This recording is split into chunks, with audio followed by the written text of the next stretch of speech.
Hello my friends, welcome back to the channel Ashish sir. आज के इस वीडियो में हम लोग बात करने वाले हैं एसपी के चैप्टर नंबर 1 की कॉरपोरेट फिनेंस। सबसे पहले इंट्रोडक्शन टू कॉरपोरेट फिनेंस में दो वर्ड अलग अलग कर लेते हैं हम लोग। एक का वर्ड नाम है कॉरपोरेट, दूसरे का है फिनेंस। ठीक है, तो हमने सबसे पहले बात करेंगे फिनेंस के टॉपिक की। तो ईच एंड एवरी चीज़ मैं आपको एक्सप्लेन करने की कोशिश करूंगा। आज के एक लेक्चर में हम लोग मीनिंग एंड इम्पोर्टेंस देखने वाले हैं। ठीक है, तो देखते क्या दिया है।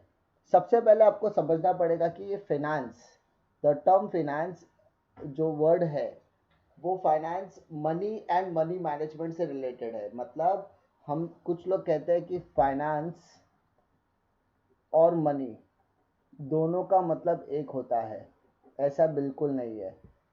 मनी और मनी मैनेजमेंट को फाइनेंस कहा जाता है। मतलब अगर हम लोग ऐसा कहा जाए कि अगर आपको इसको सिंप्लीफाई करना तो हम ऐसा कर सकते हैं कि जो फाइनेंस है वो मनी और मनी मैनेजमेंट में पैसा और पैसे को मैनेज करने का एक तरीका होता है, जिसमें कंपनी के अंदर जितने भी पैसे आते हैं इनफ्लो और कंपनी में कितने पैसे जाते हैं, यानी कंपनी ने कितना पैसा अर्न किया और उसने उस कम पैसे को कहाँ पर यूटिलाइज किया, हम उसको सिंपली ऐसा कह सकते हैं कि what are the sources of finance and what are the applicabilities, यानी कहाँ पर उसको अप्लाई किया गया है। तो फाइनेंस क्या काम करता है, कंपनी के अंदर जनरेट होने वाली रेवेन्यू और उस पर उसको कहाँ कहाँ पर यूज किया गया, उसको कहाँ कहाँ पर अप्लाई किया गया, उसको देखने का काम करता है। तो किसी भी तरीके का बिजनेस ऑर्गेनाइजेशन होने दो, चाहे वो बड़ा बिजनेस होने दो या छोटा बिजनेस होने दो, हर तरीके का जो बिजनेस एक्टिविटीज होता है वो सभी का सभी बिजनेस ऑर्गेनाइजेशन उसके एफिशिएंसी पर काम करता है, जिसका मेन काम होता है पैसे जनरेट करना, दैट इज फाइनेंस जनरेट करना और उस फाइनेंस को यूज करना। यानी कोई भी कंपनी, यानी जिस तरीके से बॉडी के अंदर ब्लड का काम होता है उसी तरीके से कंपनी के बिजनेस के अंदर, कंपनी के अंदर पैसे का काम होता है। कंपनी में पैसा वही रोल प्ले करता है जितना जैसा ह्यूमन बॉडी के अंदर ब्लड। तो हमें क्या करना है, पैसा और पैसे को मैनेज करना सीखना है, क्योंकि कॉर्पोरेट फाइनेंस का मेन इंटेंशन यही होता है कि पैसा आ तो जाएगा, लेकिन अगर उसको हमने इफेक्टिव तरीके से यूटिलाइजेशन नहीं किया, इफेक्टिव तरीके से हमने इसको यूज नहीं किया, अगर उसके इनफ्लो और आउटफ्लो पर हम लोगों ने नियंत्रण नहीं रखा, कंट्रोल नहीं रखा, तो हो सकता है कि आने वाले समय में हमें दिक्कतों का सामना करना पड़ सकता है। अब प्रोफेसर हेनरी फोर्ड ने क्या कहा है, उन्होंने कहा मनी इज एन आर्म और लेग, यूज इट और लूज इट। यानी पैसा जो है किसी भी शरीर का एक हाथ और पैर है, या तो आप उसका इस्तेमाल कर लीजिए या तो उसको गवा दीजिए। यानी अगर आपने उसका प्रॉपर तरीके से इस्तेमाल किया तो वो आपको डेवलपमेंट की तरफ लेकर जाएगा। अगर आपने पैसे का सही तरीके से इस्तेमाल किया तो वो पैसा आपको ग्रोथ भी देने वाला है और वही पैसा आपको डेवलपमेंट भी देने वाला है। तो आपको दोनों चीज़ों पर क्या रखना है, ध्यान रखना है।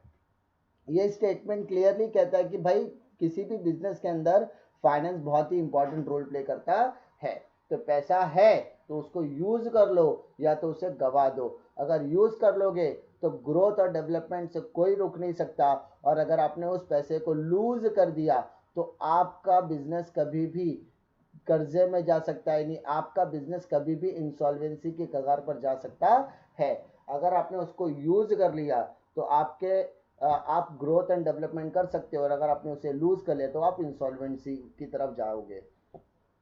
नेक्स्ट देखते बेटा, कॉर्पोरेट फिनेंस। अभी यहाँ पर कॉर्पोरेट फिनेंस दोनों चीजें आ गई। कॉर्पोरेट का पहले हम लोग मतलब बता देता हूँ, जो बिजनेस ऑर्गेनाइजेशन, ठीक है, बहुत से कम लोग आपको बताएंगे कि कॉर्पोरेट का एग्जैक्ट मतलब क्या होता है। कॉर्पोरेट का मतलब होता है ऐसा बिजनेस एंटरप्राइजेस जो पिछले 5 सालों से कंटिन्यूसली प्रॉफिट में है, और जब उसका प्रॉफिट अच्छा खासा होता है टू मेंटेन दैट प्रेस्टीज, उसको कंपनी की पोजीशन को अच्छा दिखाने के लिए कुछ कुछ कंपनियां कॉरपोरेट टैक्स भरती है। तो जो जो कंपनियां कॉरपोरेट टैक्स भरती है उन बिजनेस ऑर्गेनाइजेशन को कॉरपोरेट का दर्जा दे दिया जाता है। लेकिन उसके लिए आपकी कंपनी को लगातार 5 सालों में प्रॉफिट होना जरूरी है। जब आपकी कंपनी को लगातार 5 साल प्रॉफिट होता है और लगातार 5 साल के प्रॉफिट को आप भुनाना चाहते हो, तो एज अ प्रेस्टीज के तौर पे आप कॉर्पोरेट टैक्स भरते हो। ये बड़ी बड़ी कंपनी ऑर्गेनाइजेशन की तरफ इशारा करता है, जैसे टाटा हो गया, रिलायंस हो गया। तो ये बड़ी बड़ी जो कंपनियां हैं वो इस तरीके से कॉर्पोरेट टैक्स भरती है ताकि उनको एक प्रेस्टीज मिले। इसके साथ साथ corporate finance deals with the raising and using of finance by corporation, यानी जब कॉर्पोरेटर, यानी ऐसा बोल सकते हैं जब कॉर्पोरेट सेक्टर आपके द्वारा रेज किया गया फंड और आपके फंड को यूज करता है, तो उसे हम लोग कहते हैं कॉर्पोरेट फाइनेंस। यानी कॉर्पोरेट फाइनेंस का सिर्फ दो ही काम है, पैसे को रेज करना और पैसे को इस्तेमाल करना। लेकिन जो इस्तेमाल होगा वो इफेक्टिव तरीके से होना चाहिए, उसका यूटिलाइजेशन जो होगा वो प्रॉपर यूटिलाइजेशन होना चाहिए, उसका यूटिलाइजेशन ऑप्टिमम होना चाहिए, यानी सही जगह पर सही पैसे का इस्तेमाल कीजिए ताकि आपके बिजनेस में कभी भी लॉस ना हो। इसके बाद it deals with the financing activities of the corporation, capital structuring and making investment decision। यानी आपकी कंपनी को सोचना पड़ेगा कि आपकी कंपनी में पैसे कहाँ से आएंगे। कैपिटल स्ट्रक्चरिंग का मतलब होता है आप जो पैसा रेज करोगे वो ओन फंड के थ्रू आएगा कि आपकी कंपनी में जो पैसा आएगा वो ओड फंड के थ्रू आएगा। ओन फंड मतलब ओनर का पैसा, ओड फंड मतलब बोरोवर का पैसा। बोरोवर मतलब होता है उधारी लेना, ठीक है। बोरोवर का मतलब होता है उधारी लेना, किसी से कर्जा लेना, जिसको हम लोग बोल सकते हैं ये हमारी लाइबिलिटी का एक हिस्सा हो सकता है। तो सर ओन फंड किसका हिस्सा है, एसेट का? नहीं, ये भी एक लाइबिलिटी का हिस्सा है। दोनों ही लाइबिलिटी है, लेकिन एक फर्क ये होता है कि ये ओनर से लिया जाता है और एक दूसरा जो है वो हम लोग बोरोवर यानी कर्जा के तौर पर लेते हैं। ओनर से जो पैसा लेता है उस पर हमें डिविडेंड पे करना पड़ता है और जो बोरोवर से पैसा लेते हैं हम उस पर इंटरेस्ट पे करना होता है। हम एज अ ओनर सिर्फ और सिर्फ किसको मानते हैं, शेयर होल्डर को मानते हैं। एंड एज अ बोरोवर हमारे पास बहुत सारे ऑप्शंस होते हैं, लाइक हमारे पास बैंक होते हैं, हमारे पास क्रेडिटर होते हैं, हमारे पास डेटर्स होते हैं, ठीक है, सॉरी डिबेंचर होल्डर्स होते हैं, अलग अलग लोग हमारे पास होते हैं, ठीक है। तो हमारे पास पैसा कहाँ से आएगा और उस पैसे को हम किस चीज़ के लिए, इन्वेस्टमेंट डिसीजन क्या होगा, यानी इन्वेस्टमेंट हम कहाँ कहाँ करेंगे, हम बिजनेस को डाइवर्सिफाई करेंगे क्या, हम बिजनेस को एक्सपांड करेंगे क्या, या हम new line of a business में जाने वाले हैं क्या, या हम बिजनेस के अंदर कोई मॉडर्नाइजेशन लाने वाले हैं। तो इन सभी चीज़ों पर क्या सोचा जाएगा, बात सोचा जाएगा एक्सपांड, कि हमें कोई नए वेंचर में तो नहीं जाना। तो इन्वेस्टमेंट डिसीजन लेना भी क्या है, इंपॉर्टेंट पार्ट माना जाता है। Now come to the basis of definition, corporate finance क्या होता है एग्जैक्टली। कॉर्पोरेट फाइनेंस क्या है? Henry Hoagland expresses that view that corporate finance deals with the primarily with the acquisition and use of capital by business corporation। यानी Henry ने कहा है, simple sentence में कहा है कि कॉर्पोरेट फाइनेंस का जो मेन मतलब होता है वो एक्वायर्ड करना, यानी पैसे को यूज करना। एक्विजिशन मतलब लेना, use of capital by business, यानी जब बिजनेस कॉर्पोरेशन किसी भी तरीके पर जाता है और एक्वायर्ड करने की कोशिश करता है, यूज ऑफ कैपिटल करता है, पैसे का इस्तेमाल करता है, तो उसे कॉर्पोरेट फाइनेंस कहा जाता है। The term corporate finance also include financial planning. भाई किसी भी तरीके का बिजनेस रहने दो, वहां पर प्लानिंग अपना बहुत इंपॉर्टेंट रोल प्ले करता है, क्योंकि किसी भी बिजनेस के अंदर अगर प्लानिंग नहीं होगा, अगर किसी भी प्लानिंग को अगर हमने प्राइमरी स्टेज पर नहीं रखा, अगर हमने बिना प्लानिंग के बात किया तो ऑब्वियसली बिजनेस धाराशायी हो जाने वाला है। अगर हमने प्लानिंग करके किया तो सारी चीजें प्रॉपर जाने वाली है। तो financial planning is very very important. उसके साथ साथ study of capital market is very very important.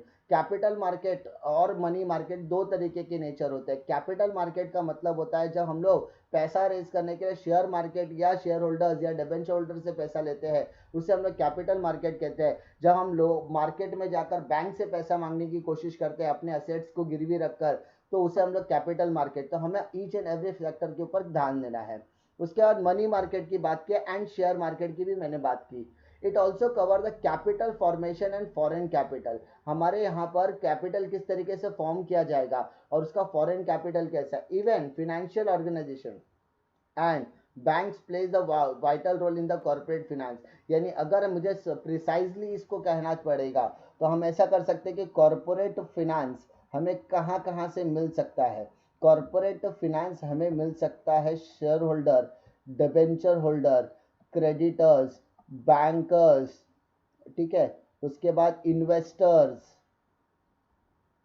ठीक है। तो share holder and debenture holder का जो पार्ट है वो हमारा कैपिटल मार्केट के अंदर आ सकता है। मनी मार्केट के अंदर हम लोग लोन ले सकते हैं, शेयर मार्केट में हमें इन्वेस्टर्स मिल सकते हैं, और फिनेंशियल प्लानिंग यानी जो हमारा फिनेंशियल मैनेजर होता है वो हमें सारे के सारे टैक्टिक्स समझाने की कोशिश करता है कि हमारे कंपनी के अंदर कितना फंड्स है और हम लोगों को कितना फंड रेज करना चाहता है। यानी वो हमें रेस्ट्रिक्ट करने का काम करता है, वो हमें सजेस्ट करने का काम करता है कि हमें कितना पैसे रेज करना चाहिए। The finance manager of any corporation has to ensure that, यानी हर फिनेंस मैनेजर को किन चीज़ों का ध्यान रखना चाहिए। सबसे पहले उसे ध्यान रखना चाहिए कि हमारे पास जो फंड है वो एडिक्वेट है या नहीं, यानी जितना भी पैसा मेरे पास है वो प्रॉपर है या नहीं।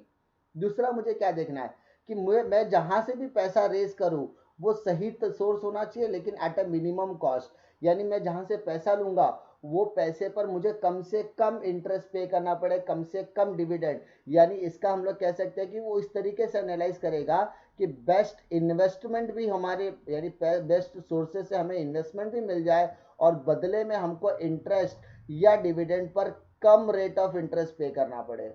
ठीक है।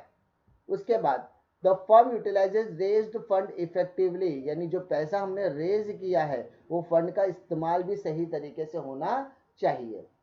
दे generating maximum return for its owner, अगर उन्होंने प्रॉपर तरीके से पैसा रेज किया है और रेज करने के बाद प्रॉपर तरीके से इस्तेमाल किया है तो जो रिटर्न मिलेगा वो अच्छा खासा रिटर्न मिलेगा, ताकि जो हमारे ओनर्स है उनको अच्छा खासा पैसा हम रिटर्न कर सके। यहाँ पर ओनर से मतलब होता है शेयर होल्डर से रिलेटेड। शेयर होल्डर दो तरीके के होते हैं, एक होता है इक्विटी शेयर होल्डर, दूसरा होता है preference share holder. Understood. Now बेटा come to the part of next. अब हमें क्या देखना है, the following two decision are the basis of corporate finance. First आ जाइए financial position, financing decision. The firm has to access to capital market to fulfill its financial needs।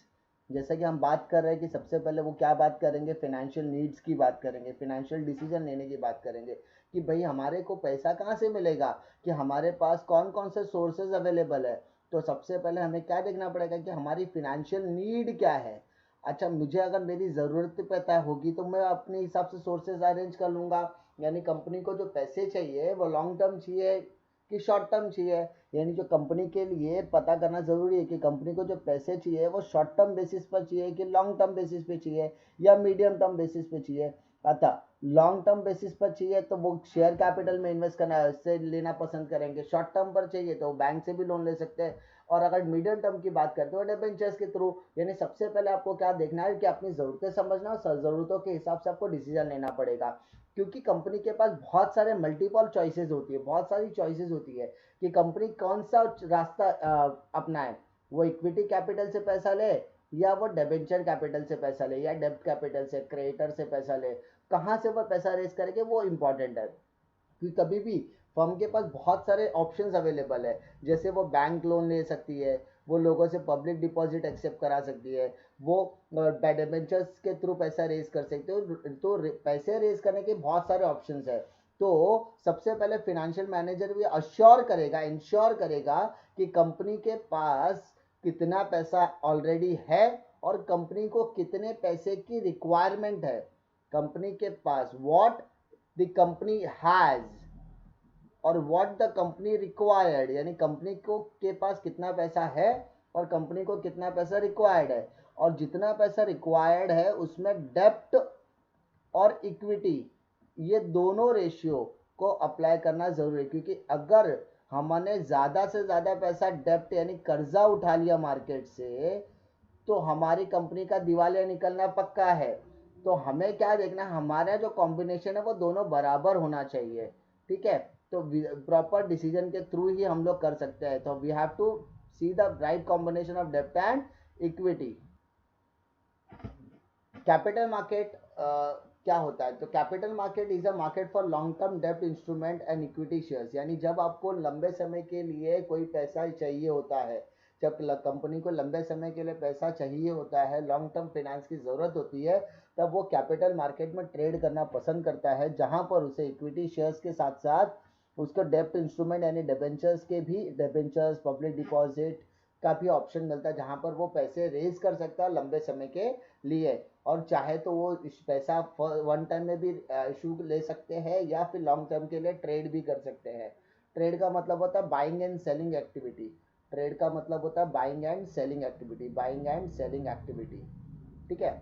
Second point आता है investment decision. अब investment decision का मतलब क्या होता है, हमने पहले वाले में देखा कि हमने फाइनेंस की बात कर ली कि हमें फाइनेंस लाना है, तो मैंने आपको क्या बताया था, कॉर्पोरेट फाइनेंस में दो चीज़ों के बारे में बात होती है। एक हमको बात होती है सोर्सेस की बात होती है, और दूसरी बात होती है एप्लीकेशन की, यानी पैसा कहाँ पर लगाना है।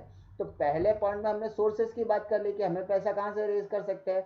तो सेकेंड अब बात करेंगे एप्लीकेशन, यानी पैसा कहाँ पर लगाना है, यानी कहाँ पर हमें क्या करना है, इन्वेस्टमेंट करना है।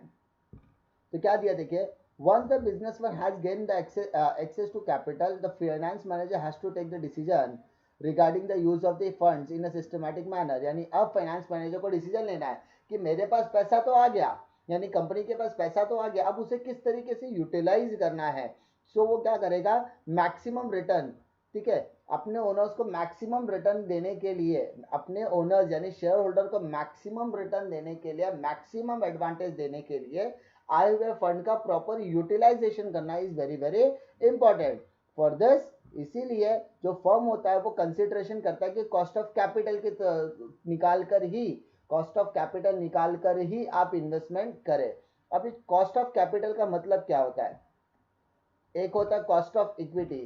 यहाँ पर कॉस्ट ऑफ कैपिटल को के द्वारा दिखाया जाता है। जब हम लोग अकाउंटिंग टर्मोलॉजी की बात करते हैं तो वहाँ पर कॉस्ट ऑफ कैपिटल को शो करने के लिए के का इस्तेमाल करता है। E stand for cost of equity, KP मतलब कॉस्ट ऑफ प्रेफरेंस, केडी मतलब कॉस्ट ऑफ डिबेंचर।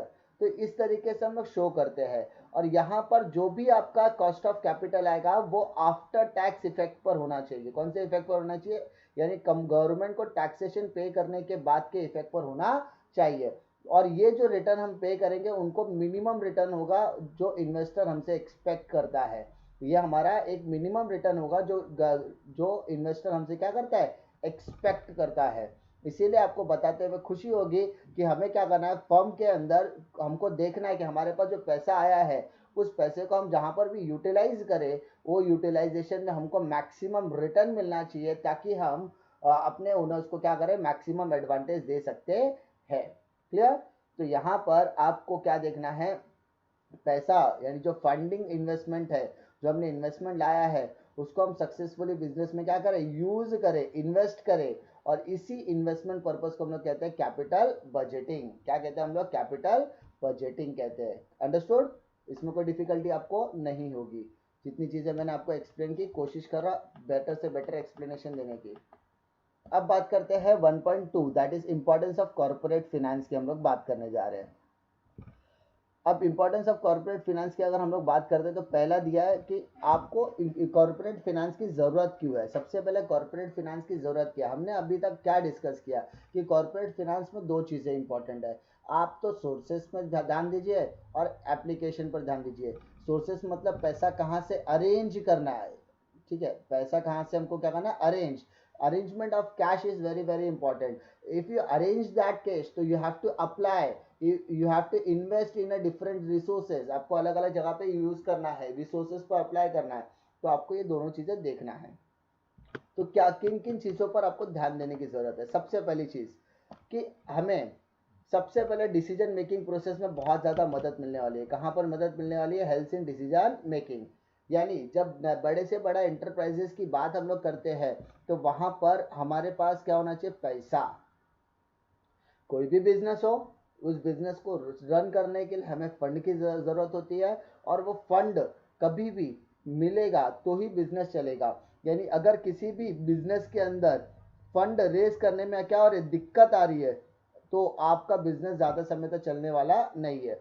तो हम ऐसा शॉर्ट एंड स्वीट में हम लोग कह सकते हैं कि किसी भी बिजनेस के फंक्शंस को अप्लाई करने के लिए यू नीड फाइनेंस। यानी बिजनेस के को चलाने के लिए, बिजनेस के अंदर कोई भी एक्टिविटी करने के लिए आपको किस चीज़ की ज़रूरत है, फाइनेंस की ज़रूरत है। इसीलिए every decision in the business is needed to take in keeping in view of the impact of profitability. यानी आप जो भी डिसीजन लो उसके अंदर सबसे इंपॉर्टेंट एस्पेक्ट किसका होना चाहिए, प्रॉफिटेबिलिटी का होना चाहिए। कि हम जब भी पैसा ले या किसी को पैसा दे, यानी पैसा रेज करे और पैसा जब इन्वेस्ट करे तो दोनों में हमको क्या मिलना चाहिए, प्रॉफिटेबिलिटी मिलनी चाहिए।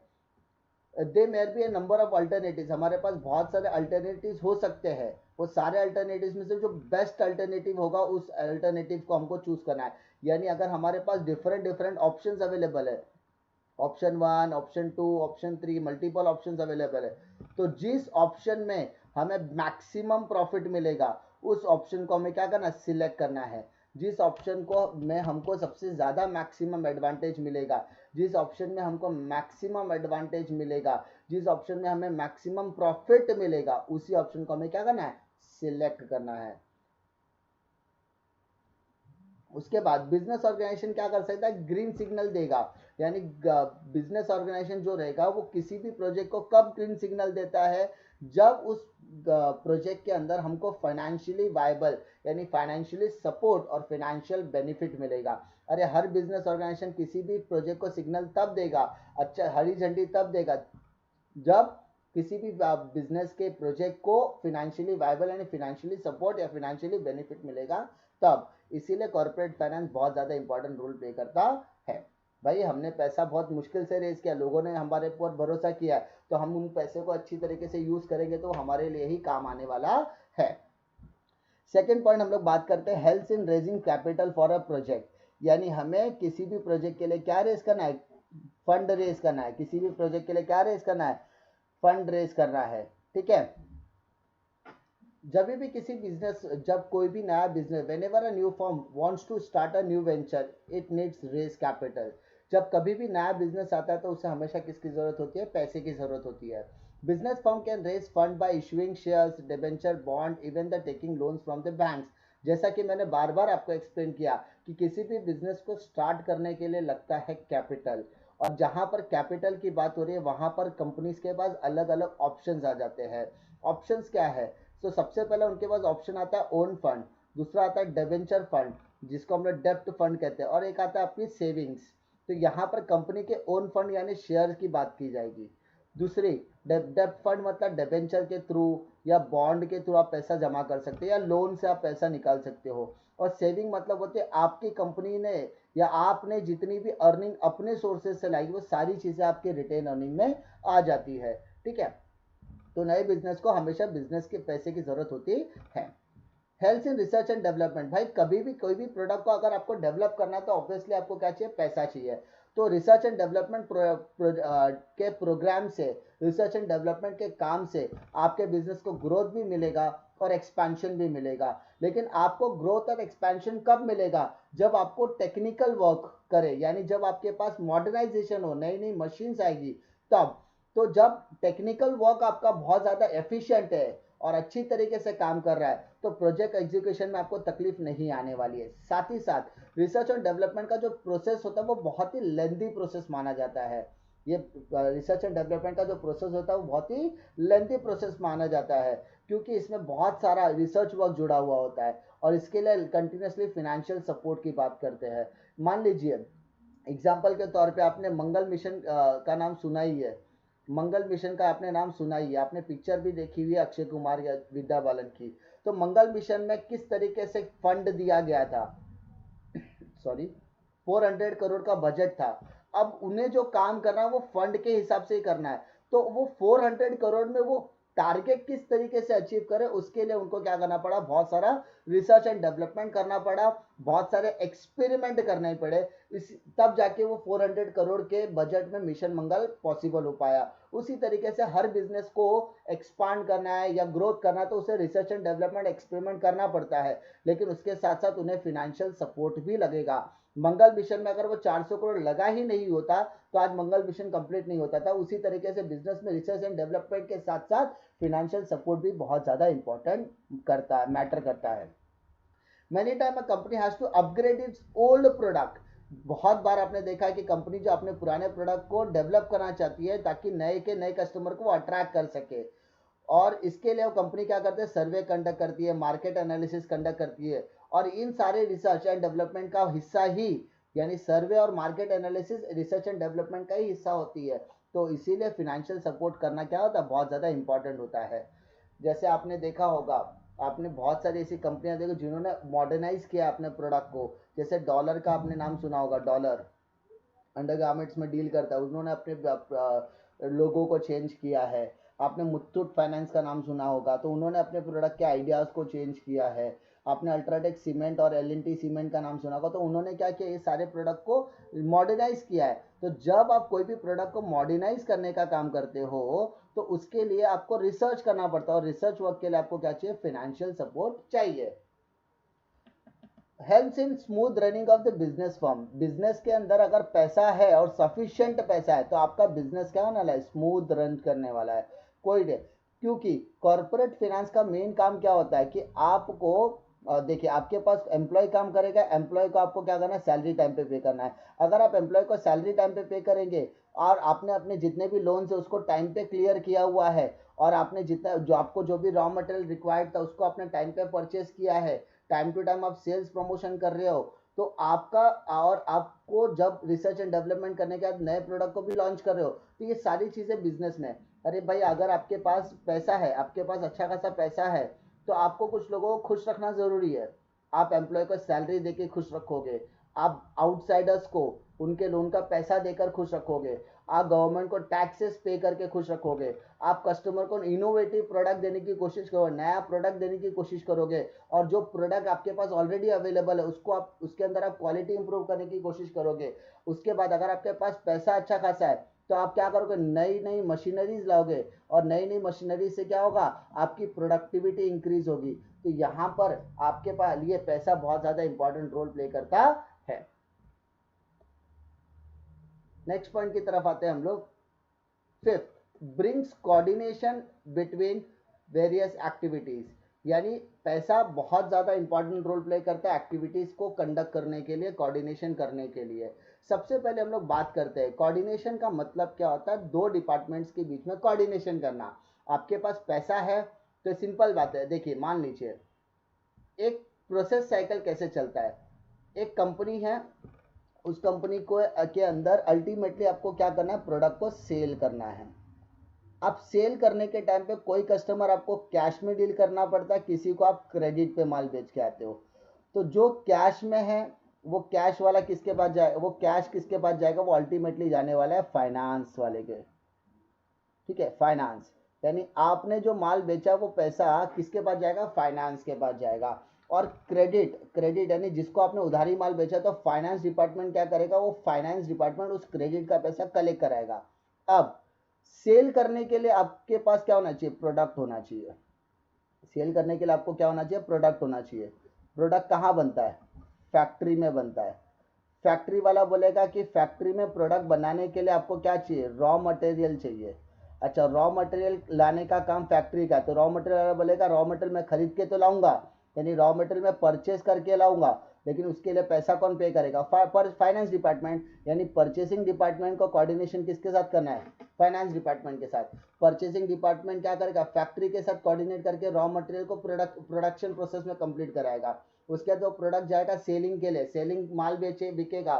तो ये प्रोसेस कंटिन्यूसली चलने वाला है। यानी फाइनेंस परचेस को सपोर्ट करेगा, परचेस फैक्ट्री को सपोर्ट करेगा, प्रोडक्शन को सपोर्ट करेगा, प्रोडक्शन डिपार्टमेंट सेल्स को, sales promotion and sales department को सपोर्ट करेगा, सेल्स डिपार्टमेंट कैश कलेक्ट करेगा तो फाइनेंस को देगा क्रेडिट, तो क्रेडिट मैनेजमेंट डिपार्टमेंट जो रहेगा वो पैसे कलेक्ट करने का काम करेगा। यानी ये एक कोऑर्डिनेशन का काम है, और इसको आप कहीं पर भी छोड़ नहीं सकते, क्योंकि आपका प्रॉफिट इसी चीज़ों के ऊपर डिपेंड होता है। अंडरस्टूड, इसमें कोई डिफिकल्टी आपको नहीं आएगी आई थिंक। उसके बाद बात करते हैं प्रमोट्स एक्सपांशन एंड डाइवर्सिफिकेशन। अरे भाई, आपके पास पैसा है तो आप बिजनेस को क्या करो, एक 100 रुपये का सामान अगर आप बेचने के लिए निकल रहे हो तो 100 रुपये का सामान बिकने के बाद आपको क्या मिलेगा, प्रॉफिट मिलेगा। अगर वो प्रॉफिट को आपको बड़ा करना है तो ऐसा हिंदी में कहावत है, पैसा ही पैसे को खींचता है। तो अगर आपके पास प्रॉफिट है तो उस प्रॉफिट को आप दो जगह पे लगा सकते हो, एक तो एक्सपांशन में, दूसरा डाइवर्सिफिकेशन में। एक्सपांशन का मतलब होता है आप एक कंपनी से दो कंपनी खोलो, तीन कंपनी खोलो।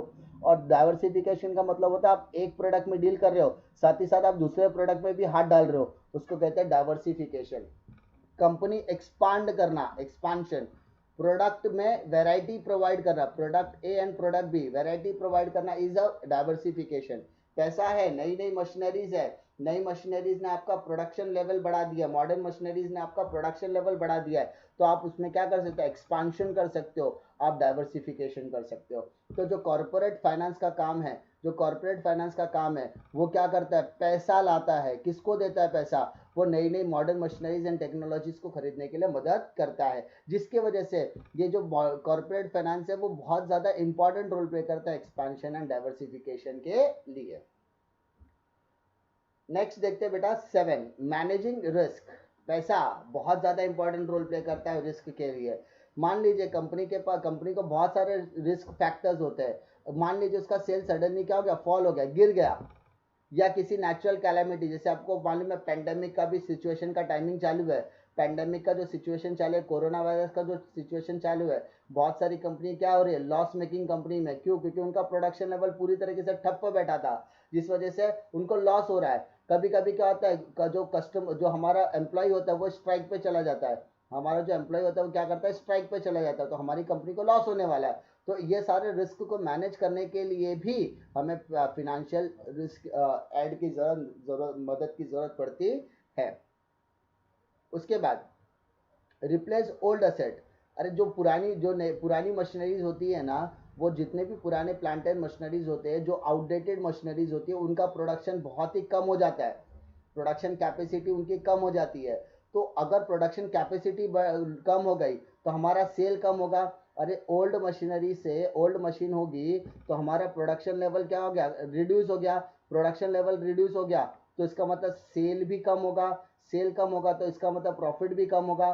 तो कंपनी का काम क्या है कि टाइम टू टाइम जो आउटडेटेड मशीन है उसको रिप्लेस कर दिया जाए नए एसेट के साथ, ताकि हमारा जो प्रोडक्शन कैपेसिटी है वो बढ़ जाए। प्रोडक्शन बढ़ेगा तो सेल बढ़ेगा, सेल बढ़ेगा तो ऑटोमेटिकली प्रॉफिट भी बढ़ने वाला है।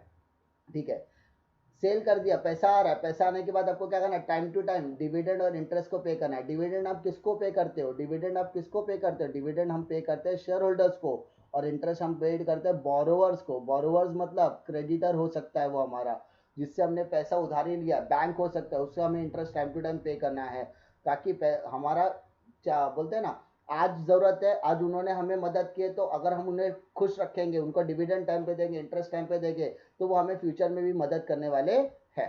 उसके अलावा last part, the payment of taxes and fees. Government को जो भी टैक्सेस पे करना है हमें, वो गवर्नमेंट को टैक्सेस आप टाइम पे करो, जो जीएसटी पे करना है वो जीएसटी आप टाइम पे करो, रजिस्टर ऑफ कंपनीज का फीस टाइम पे करो। तो ये जितने भी गवर्नमेंट ऑफिशियल्स है वो आपको कभी तकलीफ नहीं देने वाले। आपने अपने पैसे को क्या किया, प्रॉपर तरीके से डिस्ट्रीब्यूट किया हुआ है। जो आपको, आपने अपने बिजनेस के बारे में भी सोचा है, आपने अपने बिजनेस के अंदर अपने ऑफिसेस के बारे में सोचा है, आपने अपनी फैक्ट्री के अंदर नए नए मशीनरीज को, आपने अपनी कंपनी के अंदर डाइवर्सिफिकेशन की भी बात की है, आपने अपनी कंपनी में ग्रोथ की भी बात कर रहे हो। तो ये सारी चीज़ें करने के लिए कहीं ना कहीं आपको दो लोगों को खुश करना ज़रूरत है। आपके एक इन्वेस्टर होगा और दूसरे गवर्नमेंट ऑफिशियल। इन्वेस्टर को आप क्या कर सकते हो, डिविडेंड और इंटरेस्ट देके खुश रखोगे, लेकिन जो गवर्नमेंट हो गए उनको आप टाइम टू टाइम टैक्सेस और फीस पे कीजिए, वो ऑटोमेटिकली आपकी मदद करने वाले हैं। उम्मीद करता हूँ कि आपको इस क्वेश्चंस में कोई डिफिकल्टी नहीं होगी, और इसी तरीके के वीडियो के लिए इस चैनल पर बने रहिए, क्योंकि मैं ईच एंड एवरी कॉन्सेप्ट को डिटेल में एक्सप्लेन करने की कोशिश करता हूँ। मिलता हूँ मैं आपको नेक्स्ट वीडियो में, तब तक के लिए जय हिंद।